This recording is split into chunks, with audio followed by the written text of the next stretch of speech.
안녕하십니까. 12월 8일 월요일 말씀 묵상 함께 시작하겠습니다. 오늘도 주님의 사랑과 은혜가 말씀으로 하루를 시작하시는 귀한 성도님들의 가정과 생업 가운데 충만하시기를 간절히 기도합니다. 오늘 본문은 요한계시록 17장 1절에서부터 8절까지 말씀이고요. 통독하실 말씀은 빌립보서 1장부터 4장까지입니다. 오늘 본문에서는 요한계시록이 기록될 그 당시의 현실적인 상황을 보여주고 있는데요. 이걸 통해서 우리가 살아가고 있는 이 세상을 어떻게 바라봐야 될 것인가를 생각해 보는 시간이 되었으면 좋겠습니다. 그럼 먼저 말씀을 보시겠습니다. 또 일곱 대접을 가진 일곱 천사 중 하나가 와서 내게 말하여 이르되, 이리로 오라. 많은 물 위에 앉은 큰 음녀가 받을 심판을 내게 보이리라. 땅의 임금들도 그와 더불어 음행하였고 땅에 사는 자들도 그 음행의 포도주에 취하였다. 곧 성령으로 나를 데리고 광야로 가니라.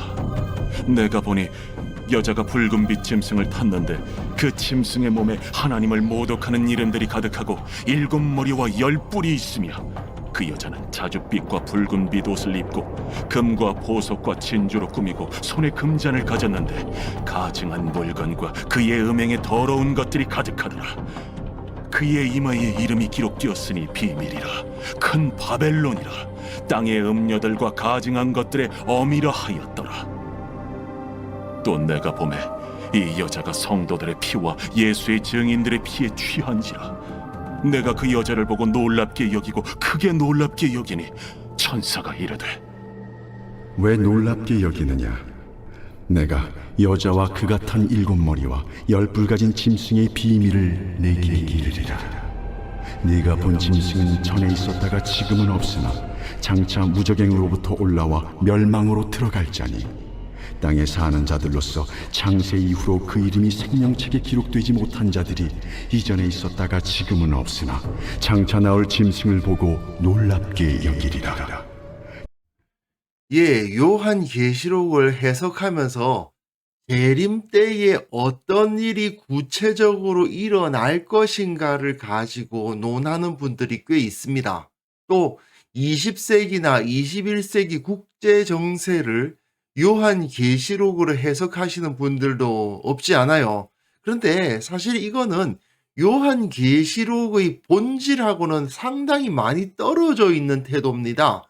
요한계시록이 왜 기록됐을까를 생각해야 되거든요. 1세기 당시의 로마 제국의 압제에도 불구하고 믿음을 지키려 했던 교회들을 격려하기 위해서 기록된 책이 요한계시록입니다. 이 사실을 우리가 기억을 하면서 본문을 읽어야 돼요. 하나님은 요한을 사용하셔서 요한계시록을 쓰게 하셨고, 그리고 그 가운데 말씀을 주셨죠. 그렇다면 하나님은 요한을 감동하신 거 아닙니까? 그렇다면 요한계시록의 저자인 요한이 어떤 의도를 가지고 이런 이야기를 썼을까에 관심을 가져야 되는 겁니다. 결국 요한이 요한계시록을 통해서 우리에게 말해주고자 하는 것은, 비록 교회는 지금 이 땅에서 고난을 당하고 있지만 하늘에서는 이미 하나님께서 대적을 이기셨다. 그리고 애굽에서 이스라엘을 이끌어내셨던 그 하나님이 이 교회를 구원하시고 또한 저 악인들에게는 재앙을 내리실 것이다. 이걸 말해주고 있는 것입니다. 우리가 지금까지 읽어온 본문 내용 자체가 다 그런 거거든요. 교회의 현실은 이러하다. 상당히 어렵고 힘들어 보이기도 하고 연약한 부분도 많이 있다. 그리고 우리 주변에 펼쳐진 세상을 바라보면 내 말들이 각축장, 전쟁터와도 같은 현실을 경험하고 있다. 그러나 저 하늘에서 순교자들이 하나님 앞에서 부르짖고 있다. 그들의 기도를 들으신 하나님께서 그 마지막 때에 심판을 이루실 것이다 라고 선포하고, 일곱 나팔의 이적을 통해서 하나님의 심판이 이어지는 것을 보여줍니다. 이거는 정말 세상 마지막 때에 일어날 일이라기보다는 이 세상 가운데 계속되는 하나님의 섭리에서 악인들을 심판하시는 모습을 보여주는 거고, 여섯째 나팔과 일곱째 나팔이 조금 간격이 있는데 그 간격 가운데 지금 우리 초대교회가 경험하고 있는 현실은 이러하다. 세상은 지금 용의 세력과 교회, 여인의 세력이 서로 싸우고 있는 전쟁터이지만 우리의 대장 되신 어린 양께서 이끄시는 14만 4천에 의해 우리는 승리할 것이고, 마지막이 되면 하나님의 마지막 심판, 일곱 대접의 심판이 이어질 것이다. 그걸 통해서 우리 교회는 승리한다. 이게 바로 16장 21절 지난주 토요일까지의 내용이라고 할 수 있습니다. 그리고 이제는 요한으로서는 바로 자기 눈앞에 펼쳐져 있는 현실에 대해서 설명하기 시작하는 겁니다. 네로 황제 이전까지만 해도 교회는 유대인들로부터의 핍박은 있었을지언정 로마 제국의 황제에 의한 핍박을 경험하지는 않았습니다. 사도행전 보시면 아실 수 있지만 로마 정권이 오히려 복음 전파에 도움이 되고 사도들을 보호해주는 모습을 볼 수가 있어요. 하지만 네로로부터 도미티아누스에 이르는 7 황제가 등장하는데, 그 등장한 기간에는 교회가 로마 제국으로부터 상당한 피해를 많이 봅니다. 요한은 하나님의 백성인 교회를 이처럼 핍박한 로마 제국이 어떠한 존재인가를 오늘 본문에서 보여주는 거예요. 내일 본문에서는 이 로마 제국이 어떻게 될 것이다 라고 말해주고 있는 것이고요. 오늘은 그 영적 현실을 보여주고 있는 거죠. 또 7 대접을 가진 7 천사 중 하나가 와서 내게 말하여 이르되 이리로 오라. 많은 물 위에 앉은 큰 음녀가 받을 심판을 내게 보이리라. 많은 물 위에 앉았다고 되어 있습니다. 많은 물이라고 하면 지중해를 의미하는 겁니다.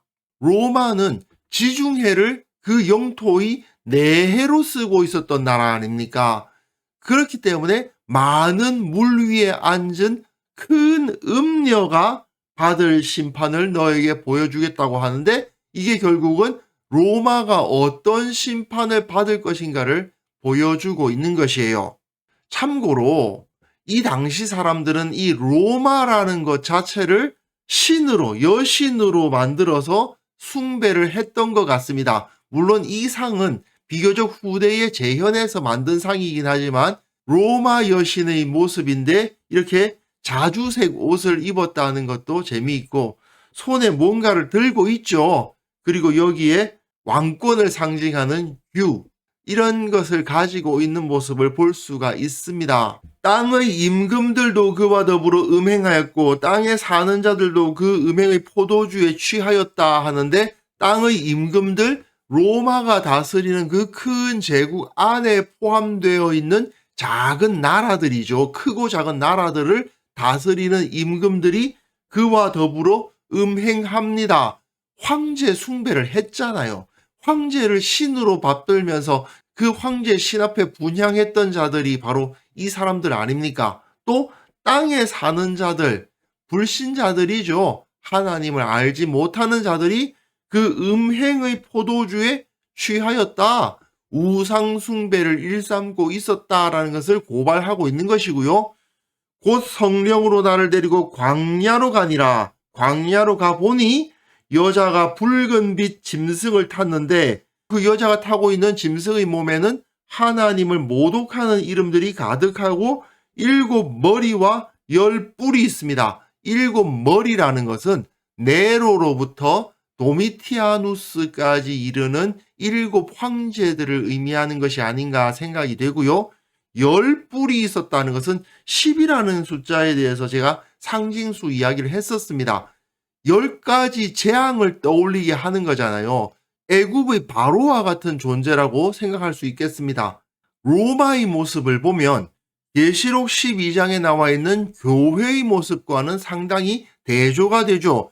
해를 옷 입은 한 여자, 교회죠. 그 발 아래에는 달이 있습니다.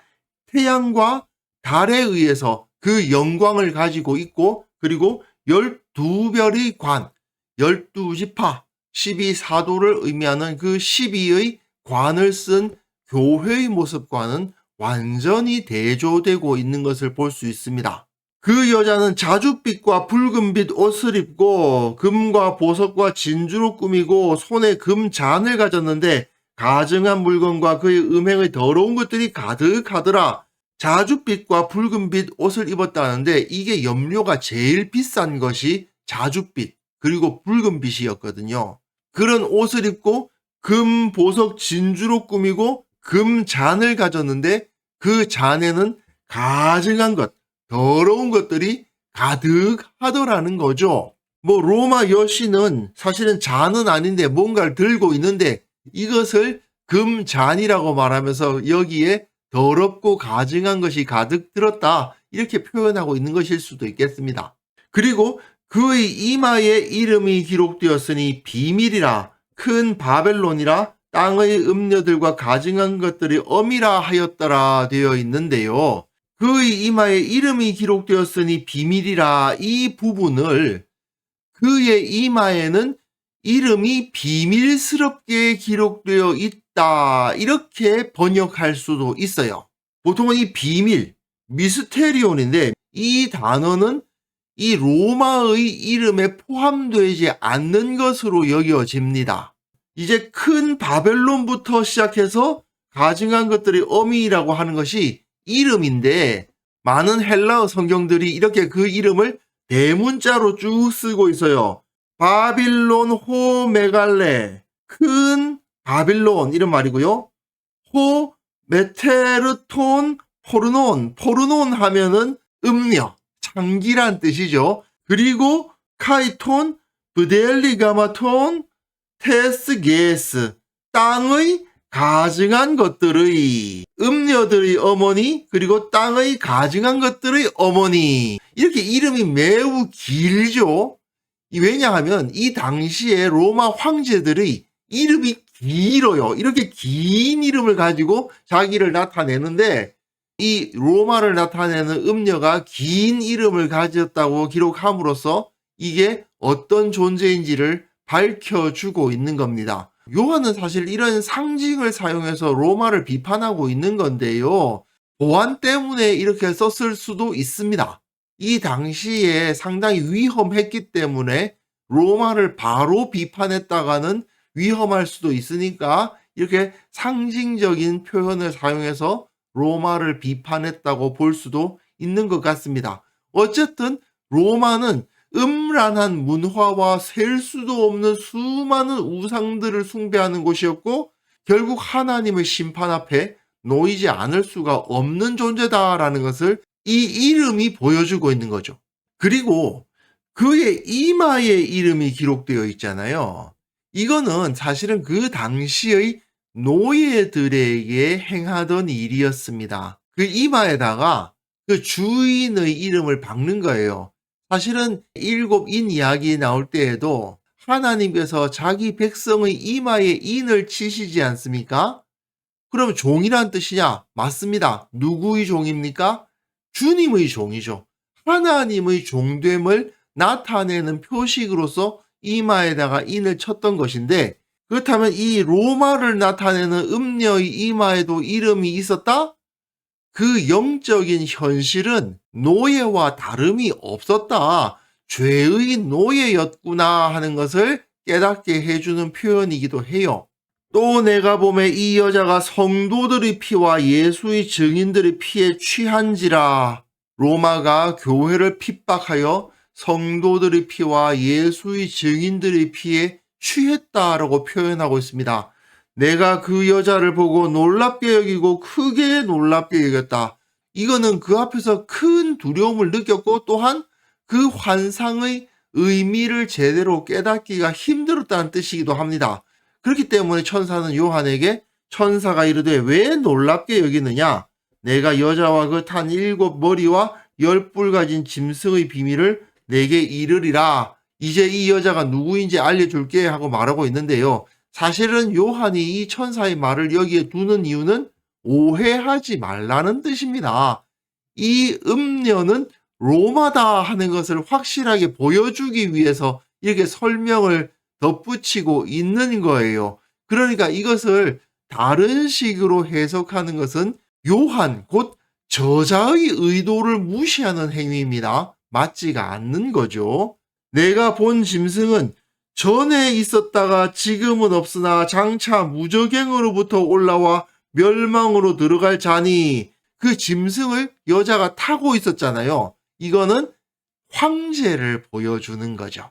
그 황제 위에 로마 여신이 앉아 있다라고 표현하고 있는 겁니다. 그런데 전에 있었다가 지금은 없으나 장차 무저갱으로부터 올라와 멸망으로 들어간다. 이게 무슨 소릴까요? 이거는 계시록 1장 8절에도 나와 있는데, 주 하나님이 이르시되 나는 알파와 오메가라, 이제도 있고 전에도 있었고 장차 올 자요 전능한 자라 하시더라 하는 것과 대조시켜 놓은 거예요. 지금 세상에서 사람들이 황제를 신이라고 하잖아요. 하나님은 어떤 분이세요? 이제도 있고 전에도 있고 장차 오실 분이에요. 그런데 저 황제라는 자는 어떤 존재냐? 전에는 있었다가 지금은 없어. 그리고 장차 무저갱으로부터 올라와서 멸망으로 들어갈 자다.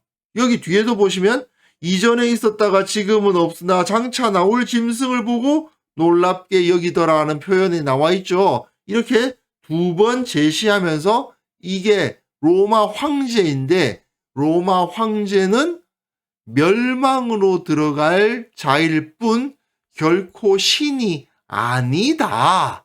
이걸 보여주는 거죠. 그런데 문제는 땅에 사는 자들로서 창세 이후로 그 이름이 생명책에 기록되지 못한 자들이 이전에 있었다가 지금은 없으나 장차 나올 짐승을 보고 놀랍게 여기리라. 즉 불신자들, 하나님을 알지 못하는 자들이 그 황제를 보고 놀랍게 여기며 숭배하게 될 것이다 라는 말씀이 주어지고 있는 겁니다. 하지만 결국 하나님의 심판 앞에 놓일 자들이죠. 세상의 권력을 숭배하고 그로 말미암은 우상을 숭배하다가 결국 그들은 망할 겁니다. 자, 우리는 지금 21세기를 살아가다 보니까 사람인 왕 또는 뭐 대통령, 통치자 이런 사람들을 신이라고 숭상하는 그런 우상 숭배는 찾아보기가 힘들죠. 하지만 그렇다고 우리가 살고 있는 이 현실에서는 우상이 없느냐? 그렇지 않지 않습니까? 돈과 권력이라는 우상은 지금 온 세상에 가득 차 있어요. 그리고 수많은 우상 숭배자들이 그것을 추종해야 된다라고 가르치고 있습니다. 자신을 신이라고 칭하지는 않지만 돈과 권력을 가진 자들이 마치 로마의 황제처럼 사람들로부터 우상 숭배를 받고 있는 현실을 우리는 보게 되잖아요. 이 당시 로마의 황제들과 각 지방의 통치자들은 모두 그들의 우상과 재산과 군사력을 의지해서 하나님의 진리로부터 등을 돌리고 음란과 향락의 문화를 이끌었습니다. 어떻게 보면 우리가 살고 있는 현실 세계도 똑같지는 않지만 비슷한 면을 보이고 있다고 생각이 됩니다. 로마 제국의 문화와 가치관만큼이나 현대 우리 사회도 하나님을 모욕하고 하나님을 반역하고 있어요. 그리고 그 뿌리에는 돈과 권력과 쾌락을 숭상하는 우상 숭배가 도사리고 있지 않습니까? 그렇기 때문에 이런 세상의 악한 문화가 내 삶에 젖어들지 않도록 늘 깨어서 기도하는 자들이 되어야 되겠습니다. 그래서 이 시간 함께 기도하실 때에는요, 세상의 본질을 우리가 파악하게 하시고 그 세상을 두려워하거나 부러워하는 자가 되지 않도록 지켜주옵소서. 우리 교회 모든 성도들이 세상의 우상 숭배로부터 완전히 절연하고 온전히 하나님만을 섬기며 기뻐하게 하옵소서. 함께 기도하는 시간 가졌습니다.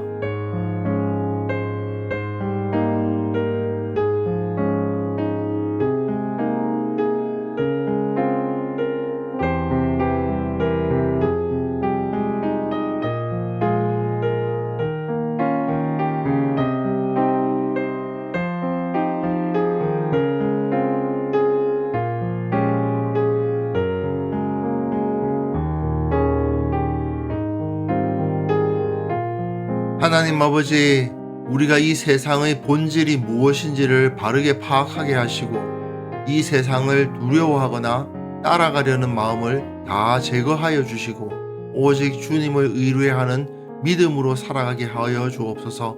우리 교회 모든 성도들 세상의 우상 숭배에 휘둘리지 않도록 지켜주시고 온전히 하나님만을 섬기며 하나님만을 높이며 하나님만을 기뻐하는 자들이 다 될 수 있도록 주께서 은혜를 베풀어 주옵소서. 아버지, 이 땅의 모든 교회를 위해서 기도합니다.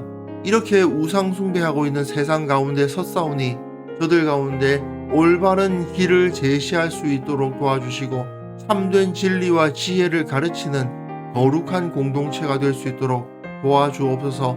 이들이 빛으로서 소금으로서 역할을 감당함으로 말미암아 이 세상을 구원하고 이 세상에 소망을 던질 수 있도록 도와주옵소서. 아버지, 오늘 하루도 주님께서 우리와 함께 하실 것을 믿습니다.